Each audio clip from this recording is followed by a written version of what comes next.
apasionante, ¿cierto?, en la ortopedia o en la traumatología infantil, que nos gusta mucho a todos los que nos gusta operar, que es la fractura supracondilia. Bien.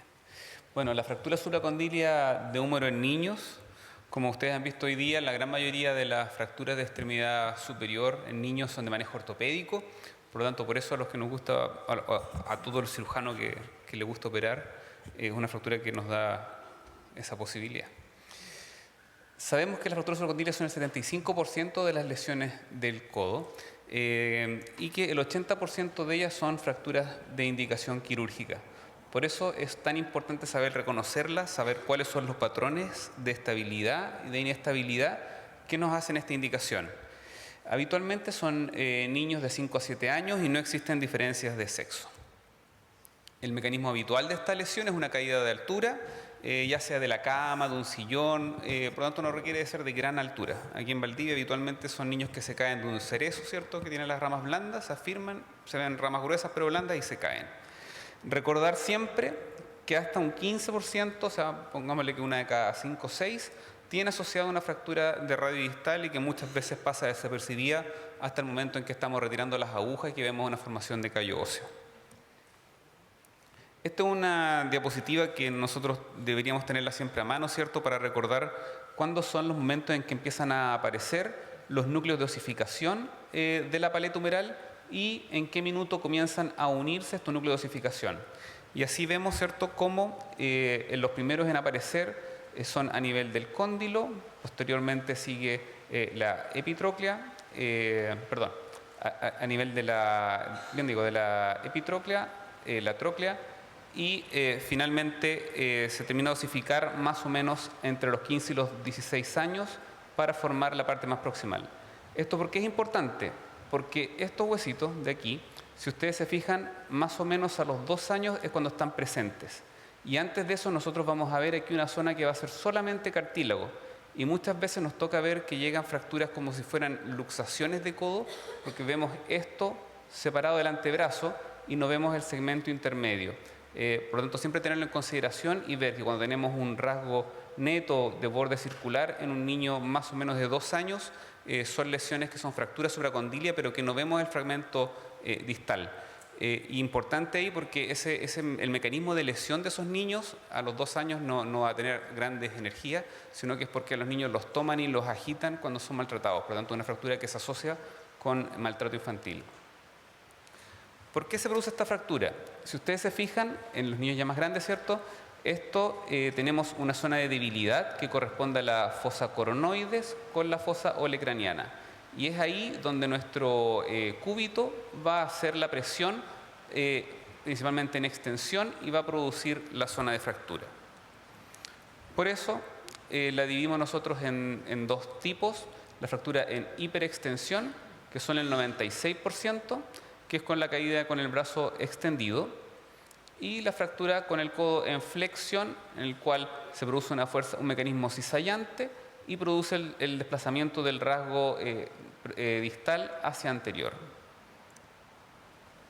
Bueno, aquí es importante, primero que nada, que obtengamos el relato, cómo fue el mecanismo, porque muchas veces esta fractura, si no tiene un gran desplazamiento, va a estar como que quedó ahí mismo, y hay veces en que nos encontramos que entramos a operar una fractura de extensión y finalmente es una fractura en flexión, y el mecanismo, el manejo, la maniobra de reducción es totalmente distinta. Por eso es muy importante que nosotros le preguntemos al niño, tratemos de obtener información de cómo se produjo la fractura. Lo que nosotros hacemos es examinar el lado contralateral primero con el fin de ganarse la confianza del niño y después tratar de hacer un examen neurológico un poquito más dirigido al segmento afectado. A veces podemos encontrarnos que se palpa parte del segmento proximal a nivel de la piel y en esos casos tenemos que tener en consideración que nuestra cirugía va a ser un poco más dificultosa porque tenemos que hacer una maniobra mayor para reducir este fragmento que se encuentra atravesando el músculo braquial. Podemos tener un edema importante, hematoma. Mientras más hematoma veamos, también tenemos que pensar que este fragmento está dañando el músculo. Y por supuesto, siempre evaluar los pulsos y el estado neurovascular, dado toda la inervación y irrigación que pasa por la zona.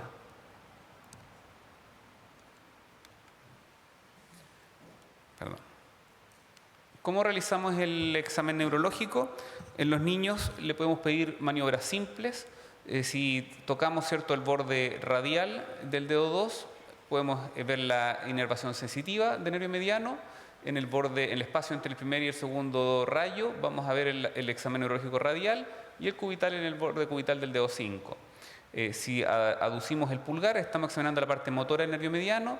Si le decimos que nos haga el signo OK, vamos a estar viendo el interosseo anterior, extensión de los dedos y la muñeca, el nervio radial, y la flexión principalmente, la extensión de ambos dedos y la flexión de la puntita del dedo 5, de la falange distal del dedo 5, nos dice cómo está la inervación del nervio cubital. ¿Cómo analizamos esta fractura? A través de dos radiografías principalmente, AP y lateral de codo, y también si es que está con mucho dolor y el niño no quiere mover el brazo, se puede tomar una radiografía en la misma posición que esté el antebrazo, pero con el húmero pegado al chasis, y de esa forma el rayo puede buscar una especie de AP. Perdón, siempre fijarse en esto, no tratar de mover la fractura para posicionar el chasis, sino que el chasis tratar de posicionarlo al paciente. Es decir, muchas veces uno tiene que bajar con el paciente rayos para tratar de tomar una radiografía adecuada. Radiográficamente, ¿qué buscamos? Primero que nada, vamos a buscar que exista esta gota de lágrima que se mantiene, y la gran mayoría de las fracturas sin desplazamiento, que las vamos a clasificar como Garland 1, nosotros lo que vamos a ver es una interrupción o de esta cortical o de esta cortical. Por lo tanto, es muy sencillo buscar esta línea, y si está discontinua en algún minuto es que tenemos una fractura en esa zona. Después vamos a buscar la línea humeral anterior, que debe cortar más o menos la mitad del capitellum. Se fijan, pasa justo por el centro. Y este signo es muy importante y lo vemos habitualmente en la fractura no desplazada, que es el signo de la almohadilla grasa, que es como se levanta la grasita que está pegada al húmero distal. Y esta es el hematoma articular que se produce por las fracturas alrededor del codo. Esta almohadilla grasa la encontramos en todas las fracturas alrededor del codo, incluyendo fracturas de cúpula radial o fracturas de olecranon. Pero las podemos buscar, y en este caso ayuda mucho cuando tenemos fracturas no desplazadas. Ustedes ven más o menos en casi el 100% de las fracturas de codo va a estar presente este signo. Analizamos también nuestra fractura con el ángulo de Baumann, que nos dice si es que existe una impactación tanto en varo o en valgo.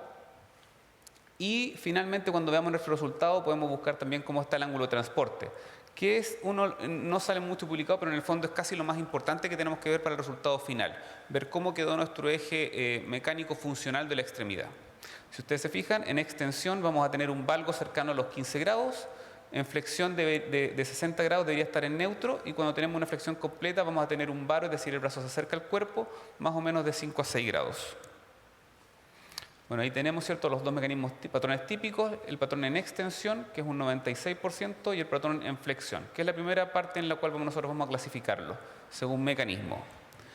Posteriormente viene la clasificación más conocida, ¿cierto?, que es la clasificación de Garland, que lo divide inicialmente en 3 grupos. La Garland 1, que tenemos falla de la cortical anterior sin desplazamiento, la Garland 2, que ya tenemos una bisagra anterior, y la Garland 3, en la cual tenemos pérdida de contacto de la cortical incluso posterior.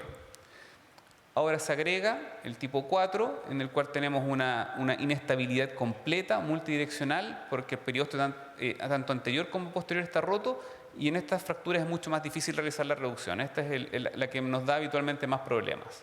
Y esta es una que pasa desapercibida, que en el fondo tenemos una impactación medial, es decir, vamos a terminar igual con un cúbito varo, pero puede estar en una Garland 1. Por lo tanto, siempre tenemos que estar midiendo el ángulo de Baumann, incluso en fracturas no desplazadas. También podemos clasificarlo de acuerdo a Wilkins en más tipos, ¿cierto?, que nos hablan un poquito en relación a qué estructura se encuentra más en riesgo, pero esta clasificación no la usamos tanto. Las fracturas en flexión, por otra parte, las clasificamos tratando de asimilar un poquito en Garland, ¿cierto? Tipo 1 no desplazada, la tipo 2 mínimamente desplazada y la tipo 3 desplazada. Por lo tanto, aquí no existe una clasificación tan específica. Y lo que hablábamos al principio en la primera clase de manejo quirúrgico, ¿cuál va a ser nuestra meta? Restablecer la anatomía del codo para que quede con una función y un aspecto lo más normal posible, y mediante un método que sea lo más seguro y fácil de reproducir. O sea que nuestra primera intervención ojalá sea la última, para que no quedemos con este tipo de secuelas que son estéticas, pero en algunos casos más severos como ese puede llegar a ser funcional. sabiendo que, como lo hemos visto en las clases anteriores de húmero, esta es una zona que tiene un escaso potencial de remodelación. Por lo tanto, cualquier fractura desplazada en esta zona en una forma importante no va a tener una recuperación al rango normal. Entonces nuestra secuela habitual, la secuela más habitual de la fractura de supracondyle de húmero es el cúbito varo, y nosotros no tenemos que aceptar ninguna rotación en una reducción estabilizada con agujas. Podemos tener lesiones vasculares hasta en un 20%, pero la gran mayoría se recupera tras la reducción. Y esa es la gracia que tiene esto, que nosotros vamos a entrar con este paciente que puede tener una alteración vascular, pensando que tras la reducción vamos a tener un buen resultado y se va a recuperar esta lesión transitoria. ¿Qué patrones podemos tener? Podemos tener una extremidad que esté bien perfundida, pero que no tenga pulso radial. Si es así, significa que vamos a tener toda esta circulación colateral hacia la extremidad, y nosotros sabemos que podemos hacer una reducción y mantener al paciente ingresado en el servicio por 2 días más o menos para ver que todo anduvo bien. Pero también podemos encontrarnos con un paciente que tenga mala perfusión de la extremidad sin pulso radial, y es aquí donde, si tras la reducción esto persiste, nosotros deberíamos realizar una exploración. Las lesiones neurológicas son mucho más raras, hasta un 11%, de los cuales el 80% se recupera a las 6 a 12 semanas. Por ejemplo, aquí tenemos un paciente que tuvo una fractura supracondilia y ustedes ven como cuando trata de usar el nervio radial para hacer la extensión, no puede. Este paciente a las 6 semanas estaba casi 100% recuperado de su lesión. También podemos tener lesiones a nivel del introso posterior, en los cuales se da flexión principalmente del pulgar. Y siempre tenemos que sospechar entre fracturas el síndrome compartimental, buscando las 3A en los pacientes pediátricos, que sea un paciente que está más ansioso de la cuenta para la fractura que tiene, que está más agitado y que no tiene respuesta a los analgésicos en forma adecuada. Esas son las 3A que nos indican que está pasando algo más allá. El manejo inicial, anamnesis, buscando el mecanismo, evaluar la piel. A veces se les ponen vendajes o yesos que se empiezan a comprimir y vemos después estas flictenas.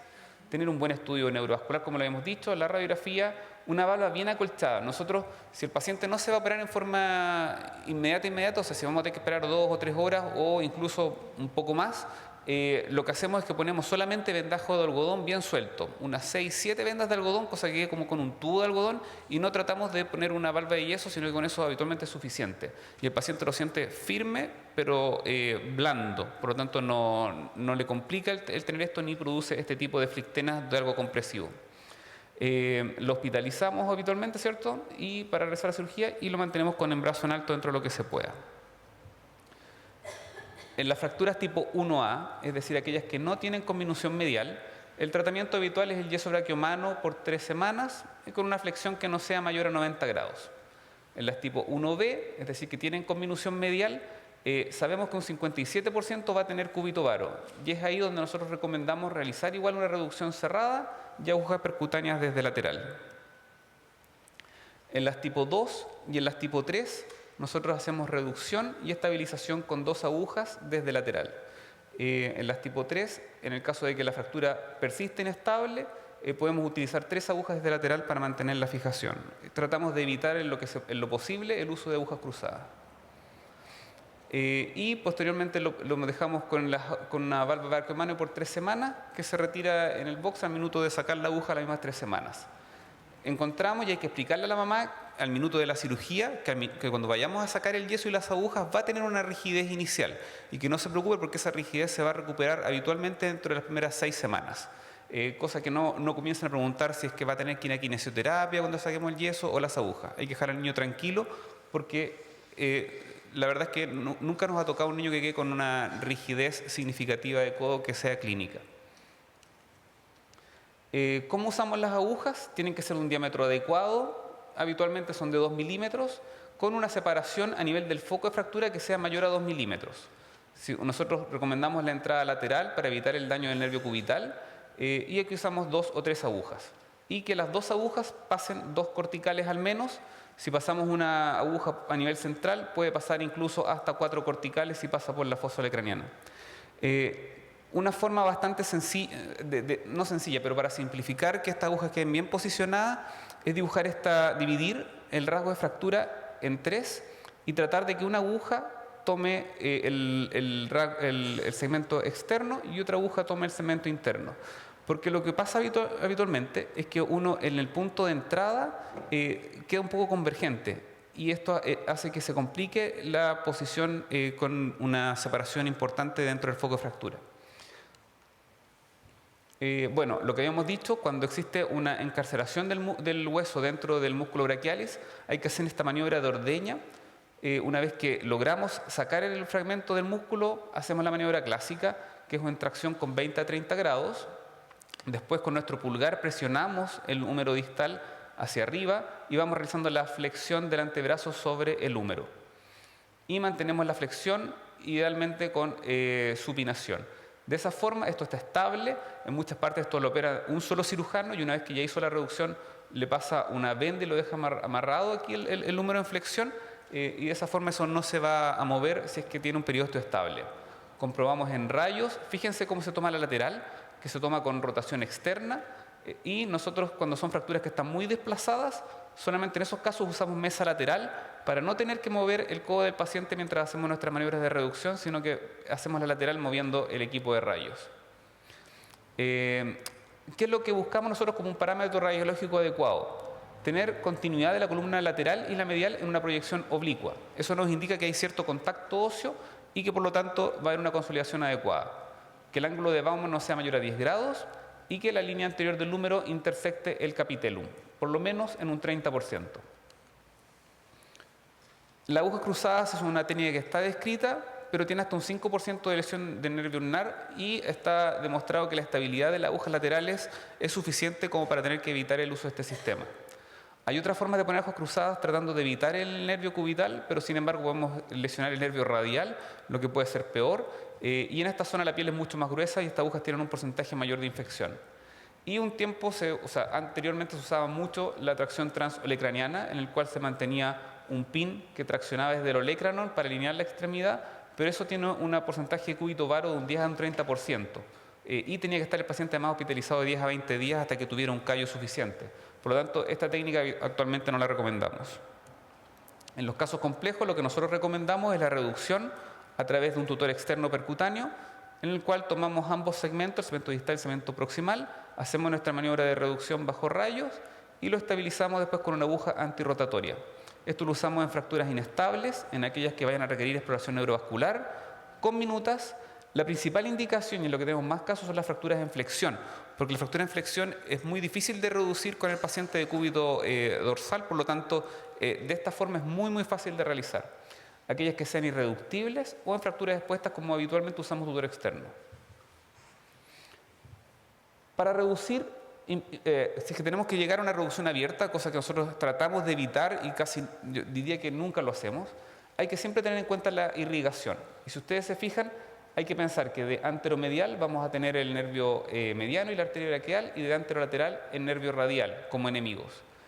Tratar de entender de que por posterior, acá, fíjense cómo llega la irrigación a la paleta humeral directamente. Por lo tanto, los abordajes posteriores, que si bien son más sencillos de hacer la reducción, son mucho más riesgosos y podemos terminar con una deformidad en cola de pescado. Por lo tanto, nunca hacer un abordaje posterior.